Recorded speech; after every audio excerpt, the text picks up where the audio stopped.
ஓம் மகா கணபதியை போற்றி வெற்றிவேல் முருகனுக்கு அரோகரா. இந்த பதிவில் நம்ம கந்தர் அனுபூதியிலிருந்து 38வது பாடல் பார்க்கலாம்.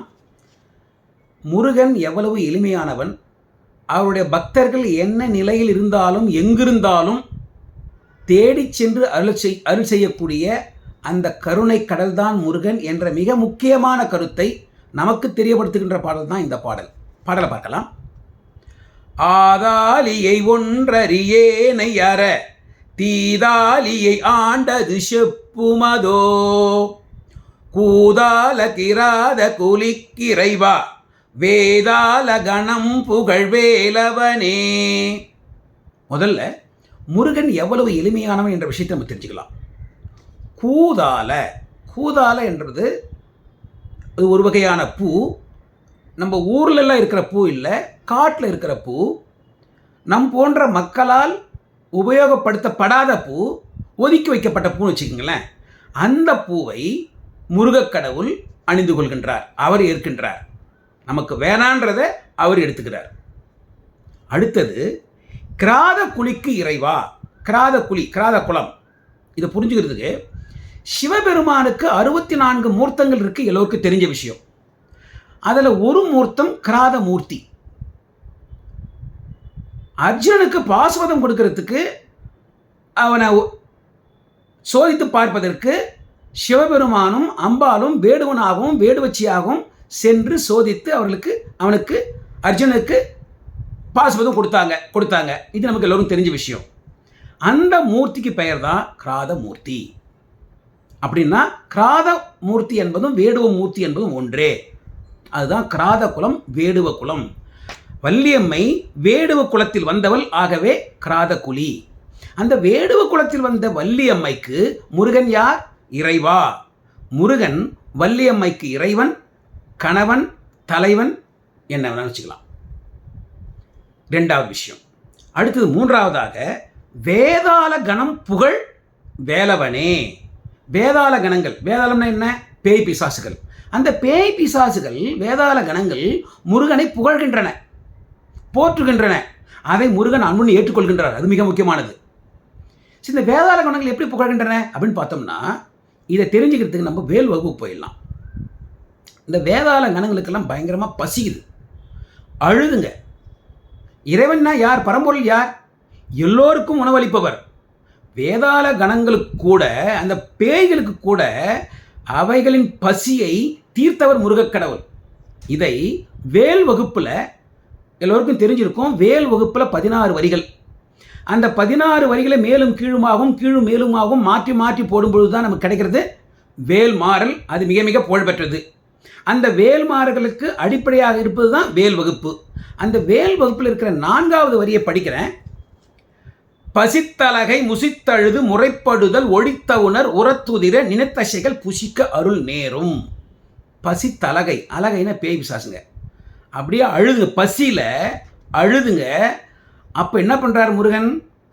தனது வேலை கொண்டு சூரபத்மனுடைய அந்த படையை வென்று அதையே இந்த வேதாள கணங்களுக்கு உணவாக அளிக்கின்றார். அந்த வேதாள கணங்களுடைய பசி தீர்ந்து விடுகின்றது. அவைகள் அந்த மகிழ்ச்சியில் முருகனை போற்றுகின்றன. அந்த போற்றுதலையும் கூட, பேய்கள் போற்றுதலை கூட முருகன் ஏற்றுக்கொள்கின்றார். அப்படின்னா அந்த முருக கடவுள் எவ்வளவு எளிமையானவர் அப்படி நம்ம கொஞ்சம் புரிஞ்சு பார்க்கணும். எல்லோருக்கும் உணவு அளிக்கின்ற கடவுள். நம் போன்ற மக்களுக்கு மட்டுமில்லை, விலங்குகளுக்கு மட்டுமில்லை, பேய்களுக்கும் அவர் உணவு கொடுக்கின்றார். அந்த பேய்களுடைய புகழையும் தான் அன்புடன் ஏற்றுக்கொள்கின்றார். இப்போ இந்த 3 விஷயம் சேர்ந்து பார்த்தோம்னா, நமக்கெல்லாம் எந்த பூ வேணாவோ, காட்டில் இருக்கிற பூ, அந்த பூ தான் கூதால பூ. அதை அவர் ஏற்றுக்கொள்கின்றார். அவ்வளவு எளிமையானவர். நமக்கு தேவை இல்லாததை அவர் ஏற்றுக்கொள்கின்றார். பொதுவாக வேடுவர்களுடன் என்ன தெரியும்? அவர்களுக்கு முறையாக வணங்கவும் தெரியாது கடவுளை. மற்றவர்களும் எப்படி நடந்து கொள்வது என்ற அந்த முறையும் தெரியாது. ஆனாலும் அந்த குலத்தில் வந்த வள்ளியம்மையை முருகனே தேடி சென்று அழைத்து கொண்டார். அதற்கு காரணம் என்ன? வள்ளியம்மையுடைய பக்தி. அதற்கு மேலாக பேய்களுக்கே உணவளித்து அந்த பேய்களை மகிழ்ச்சி ஊட்டினார். ஆக முருகனை அடைவதற்கு நமக்கு அந்த நிறைய பணம் இருக்குன்னு அவசியம் இல்லை, செல்வம் இருக்குன்னு அவசியம் இல்லை, அவனை மந்திரங்களாலோ பாடல்களாலோ பாட வேண்டும் என்ற அந்த அவசியமும் இல்லை, இப்படிதான் முருகனை வணங்க வேண்டும் என்ற அவசியம் இல்லை. நாம் எந்த நிலையில் இருந்தாலும் எப்படி வணங்கினாலும் அவன் எதிர்பார்ப்பது ஒன்றே ஒன்றுதான், உண்மையான பக்தி, அன்பான பக்தி. அது இருந்தால் முருகன் நம்மை தேடி வந்து நம்மையும் ஆட்கொள்வார். எப்படி பேய்கணங்களுக்கு பசியை தீர்த்தாரோ, பேய்கணங்களுக்கே பசியை தீர்த்திருக்கார். வேடுவர்களுக்கு வந்து வள்ளியம்மையை ஆட்கொண்டிருக்கின்றார். நமக்கு எதுவுமே வேணான்னு சொல்கிற அந்த கூதால போய் அவர் அணிந்து கொள்கின்றார். ஆக அவ்வளவு எளிமையானவர் அந்த முருகக் கடவுள். அவ்வளவு எளிமையான முருகக் கடவுள்கிட்ட அருணகிரிநாதர் கேட்கிறார். என்ன கேட்கிறார் பாருங்க. ஆதாலியை ஒன்று அறியேனை அறத்தீதாலியை. ஆதாலியை அப்படின்னா, முருகா எனக்கு எப்படி பேசணுன்னே தெரியாது, நான் பேசுகிற பேச்சில் ஒரு நல்ல விஷயம் இருக்காது, ஏதோ எனக்கு வாய்க்கு வந்த மாதிரிலாம் பேசின்னு இருப்பேன், தப்பு தப்பாக பேசின்னு இருப்பேன், ஒரு விதண்டாவாதமாக பேசின்னு இருப்பேன், ஒரு நல்லாவே எனக்கு பேச மாட்டேன். ஆதாலியை, நான் பேசுறது எதுவுமே சரி கிடையாது, எல்லாமே தப்பான விஷயங்கள் தான். அடுத்தது ஒன்று அறியேனை. ஒன்றுனாலே மிக மிக சிறப்பான விஷயத்துக்கு தான் பேர் நம்ம ஒன்றுன்னு சொல்லுவோம். ஏன்னா அந்த விஷயத்துக்கு ஒரு ஈடாக எதுவுமே இருக்காது. அது அந்த மாதிரி சொல்லக்கூடிய விஷயத்தை, அதாவது ஒரு நல்ல உயர்ந்த கருத்தை, நல்ல கருத்தை நான் அறியேன். எது எது விஷயங்கள் நல்ல விஷயங்களோ அந்த விஷயங்கள் எதுவுமே எனக்கு தெரியாது. உதாரணத்துக்கு, முருகா உங்களை எப்படி வணங்க வேண்டும் என்ற விஷயமே எனக்கு தெரியாது. ஒன்று அறியேனை, ஒன்றுமே எனக்கு தெரியாது. எந்த விஷயம் நல்ல நல்ல விஷயமோ அந்த விஷயங்கள் எதுவுமே தெரியாது. ஒன்று அறியேனை. அதுக்கு அடுத்தது, அதுக்கு மேலே அறத்தீதாலியை. தீதாலியை, நான் தீயவன், தீயவற்றை பேசுபவன், கொடுமையானவன், கெட்டவன். அதிலும் எப்படியாப்பட்ட கெட்டவன்? அறத்தீதாலியை, படுமோசமானவன். ஒருத்தனை கெட்டவன் நம்ம சொல்லணும்னா அதிலே எது மிக மிக மிக மட்டமானதாக இருக்குமோ அவ்வளவு மட்டமான கெட்டவன் நான், மிகவும் மோசமானவன். ஆக இந்த 3 விஷயத்திலும் பார்த்தோம்னா எல்லாவற்றிலும் மோசமாக இருக்கும். நான் என்ன சரியாக பேசணும், நான் பேசுறது எதுவுமே உபயோகமாக இருக்காது, உபயோகமாக எதையும் பேச தெரியாது, நல்ல விஷயங்கள் ஒன்றுமே எனக்கு தெரியாது, நான் பொதுவாகவே கெட்டவன், கெட்ட வார்த்தைகளை உபயோகப்படுத்துவன், நான் செய்கின்ற செயல்களும் தீய செயல்கள், அதுவும் மிக மிக மட்டமான தீய செயல்கள். அப்படி இருக்கின்ற எனக்கே முருகா உங்கள் கருணை என்ன சொல்வது? ஆண்டது செப்புமதோ, என்னையே நீங்கள் ஆட்கொண்டீர்களே.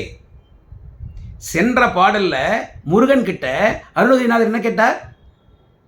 முருகா என்னை தங்களது அடியவர்களில், தொண்டர்களில், பக்தர்களில் ஒருவனாக ஏற்றுக்கொள்ள வேண்டும், தங்களது பரிவாரங்களில் ஒருவனாக என்னை ஏற்றுக்கொள்ள வேண்டும் முருகான்னு கேட்டார்ல. அவர் ஏற்றுக்கொண்டார். அந்த பரிவாரத்துக்கு உள்ளே போயிட்டார் நம்ம அருணகிரிநாதர். ஆகவே இங்கே கேட்குறார், முருகா நானும் உபயோகமற்றவன், எதுக்குமே தகுதி இல்லாதவன், அப்படி தகுதி இல்லாத என்னையே நீங்கள் ஏற்றுக்கொண்டு எனக்கு அருள் செய்தீர்களே, அது என்னன்னு சொல்கிறது? உங்கள் கருணைக்கு அந்த கருணையை நான் சொல்ல முடியுமா? சொல்லவே முடியாது. செப்புமதோ. இதை கொஞ்சம் நம்ம ஒப்பிட்டு பார்க்கணுன்னா, சிவபுராணத்தில் மாணிக்கவாசகர் தன்னை பற்றி என்ன சொல்கிறார்? ஞாயிற்கடையாய் கிடந்த அடியேற்கு தாயிற் சின்ன தயாவன தத்துவனே. முருகா, சிவபெருமானே, நான் நாயை விட கேவலமானவன், அவ்வளவு மட்டமானவன். ஆனால் நீங்களோ ஒரு தாய் மட்டும் இல்லை, தாய் எவ்வளவு உதவி செய்வாளோ அதற்கும் மேலாக என்னை காப்பாற்றிய நீங்கள் கடல், கருணை கடல், அவ்வளவு சிறப்பு வாய்ந்தவர் நீங்கள். இங்கே ஏறத்தாழ நம்ம அருணகிரிநாதர் சொல்கிற விஷயமும் அதே போல் தான். நாயை விட கேவலமானவன் சொன்னார் மாணிக்க வாசகர். இவர் என்ன சொல்கிறார்? எனக்கு ஒரு விஷயமும் தெரியாது, நான் ரொம்ப கெட்டவனா, ரொம்ப மோசமான கெட்டவன், மட்டமானவன், ஒரு உபயோகமான ஒரு வார்த்தையை பேச தெரியாது. அப்படின்னா என்ன? எல்லாம் நம்ம சேர்த்து பார்த்தோம்னா இதுவும் அந்த நிலைக்குரியது தான். அவ்வளவு மோசமான என்னை முருகா நீங்கள் ஆட்கொண்டீர்கள். உங்கள் அந்த கருணைக்கு அது என்னன்னு சொல்கிறது எப்படி என்னால் சொல்ல முடியும்? சொல்லவே முடியாது. அதை நினைத்து நான் மகிழ்ச்சி அடைகின்றேன். அதை நினைத்து அருணகிரிநாதர் அவ்வளவு மகிழ்ச்சியில் திளைக்கின்றார். ஆனால் அதை அவரால் வார்த்தைகளால் சொல்ல முடியவில்லை. அந்த கருணை கடல், அவ்வளவு சிறப்பு வாய்ந்த கருணை கடல் முருகன். அதை நம்ம பார்த்தோம் ஏற்கனவே இந்த 2 வரிகளில். முருகன் நமக்கு வேணான்ற கோதால மலரை அணிந்து கொள்கின்றார். வள்ளியம்மை வேடுவர் குலம் அந்த அம்மாவை போய் சேர்த்து கொண்டார். பேய்கணங்களுக்கே அந்த பசியாற்றினார். அது மட்டும் இல்லாமல் பேய்கனுடைய புகழை தான் ஏற்றுக்கொண்டார். அப்படின்னா முருகக்கடவுள் எந்த நிலைக்கும் தனது பக்தன் எங்கிருந்தாலும், எந்த மூல முடுக்கல் இருந்தாலும், அவன் எந்த நிலையில் இருந்தாலும், அவன் செல்வந்தனாக இருக்க வேண்டும் அவசியமில்லை, அவன் எப்படி வணங்க வேண்டுமோ அந்த முறையில் வணங்க வேண்டும் என்ற அவசியம் இல்லை. அவன் என்ன வேணாலும் பண்ணலாம். அவன் எந்த நிலையில் வேணாலும் இருக்கலாம், எங்கு வேணாலும் இருக்கலாம். ஆனால் ஒன்றே ஒன்றுதான் முருகன் எதிர்பார்ப்பது, அன்பு அன்பு அன்பு. அன்பான பக்தி இருந்ததுன்னா முருகன் அவர்களை தேடி செல்வார், அந்த அன்பர்களை தேடி செல்வார், தேடி சென்று தன்னுடன் அணைத்துக் கொள்வார். அவ்வளவு சிறப்பு வாய்ந்த பாடல். அதுதான் இந்த பாடல் பார்க்கலாம்.